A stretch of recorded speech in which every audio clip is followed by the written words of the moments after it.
Honda Aquatrax R12X Turbo. A couple more tips when removing engines. To remove these engine bolts here out of the engine mounts, as mentioned in one of my previous videos, the silicone around there, and I've drawn blue lines around the area as well to hold the shims and everything in place, so that when these bolts come out, everything is still going to line up accordingly when it goes back in. To get these particular bolts out, I've used an air impact wrench. Obviously you can get cordless tools now that do the same thing, but that's all I had available. So I've used this particular tool here, which is a very strong elbow piece, and that is a 17mm socket. Easily reaches down to each of the engine mount bolts. On the other side, the difficult one on the other side is this rear one. You might be able to see deep down in there is where it is, and I've already undone it. But basically this long shaft here with an elbow piece on it, I'm just trying to drop it in place there. But there we go. It drops down where it needs to, and then use a breaker bar, nice big long bar. You can use a shifting socket wrench, but I used the breaker bar here so that I could quite easily use leverage right up the end here to crack the threads and let it loosen, and then pretty well undid it by hand from there on in. So that's a couple of tips for the engine mount bolt side of things. Then just in here, you can see the chain is held in by a couple of 12mm bolts that go right into the head. That chain comes up here. I've just got some plastic to protect the head itself. Bolts through the chain so it creates this loop, and then where the chain goes down the other side, a rubber thong is a great addition to stop the chain pushing up against any of the aluminium of the head.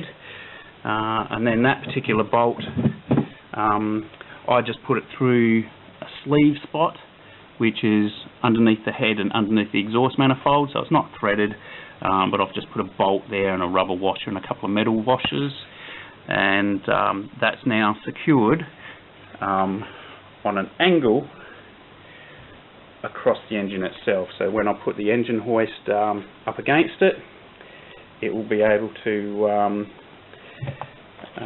from the side, I'll be able to use the engine hoist to lift it out.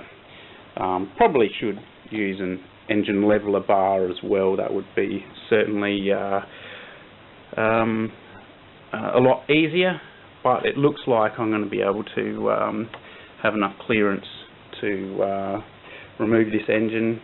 So hopefully those few tips there have helped you out.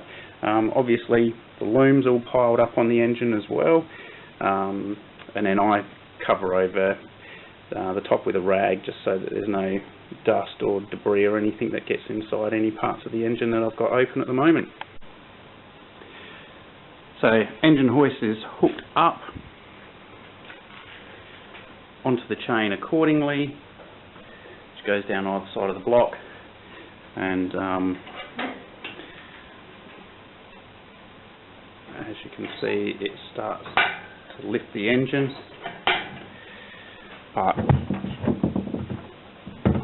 possibly need a second person just to help manipulate it around while it's being lifted out. I don't have a second person here at the moment, but that just shows you that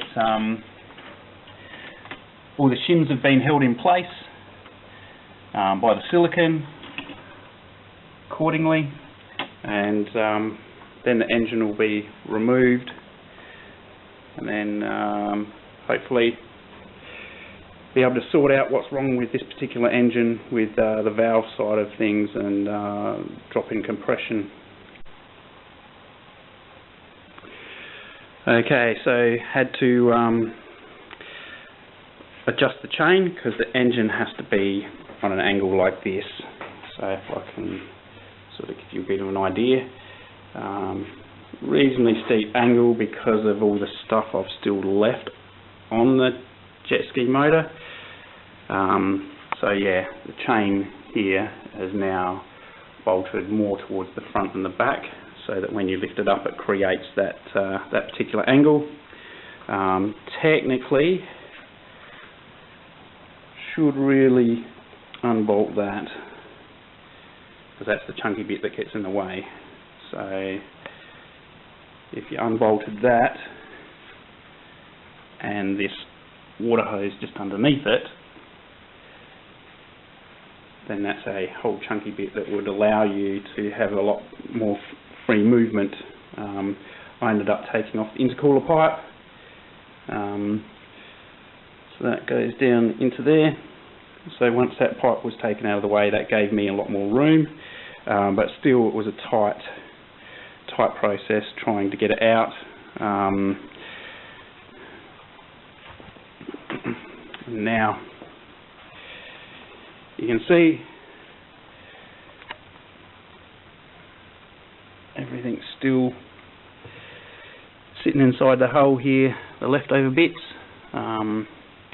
Probably another thing would be to actually take this out. If you took this out, you may not have to take the side bit off of the turbo there, the exhaust manifold off the turbo, if you took this bit out here. So that's what I'm going to look at doing actually, is removing this bit here, so that when it's time for the motor to go in, should be able to drop it back in on an angle, lower it down where all the shims are marked, and they're all siliconed in place. Bit of trial and error. I was up with the motor, down with the motor, up with the motor, down with the motor, moving it back. Had somebody helping me, lifting the motor up and down while I pushed on different angles to get it to come up. So yeah, just got to have the recall done for the petrol tank at some stage as well.